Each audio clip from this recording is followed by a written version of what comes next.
Miles, I think the Global Initiative. We're doing multiple research projects on organized crime, illicit economies, trying to push forward a discussion precisely on what you are doing to understand the underworld, if you like, or the illicit better. What can we do better? What does the book illustrate? What are there areas that deserve more attention? This connection, organized crime, terror financing that you've uncovered.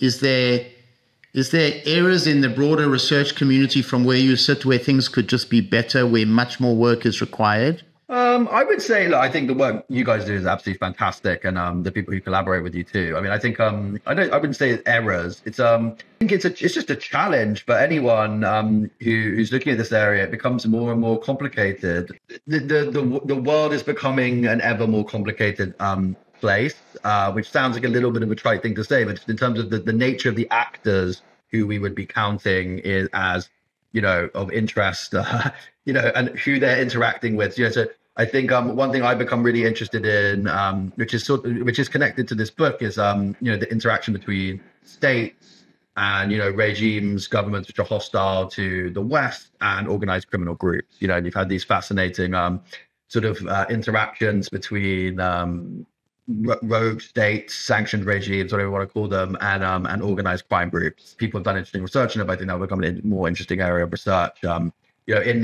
In the context we're in. So in where you have these massive economies which are being sanctioned and cut off from the Western financial system, and how sanctions effectively create a need for people to turn into the international black market. If you can't buy something on the open market anymore, you need to find someone to get it for you. And so I think the nature of these bizarre collaborations between unlikely characters, so there was this fascinating case in United States recently, earlier this year, involving Canadian Hells Angels being hired by the Iranian Foreign Intelligence Service to assassinate dissidents in the United States.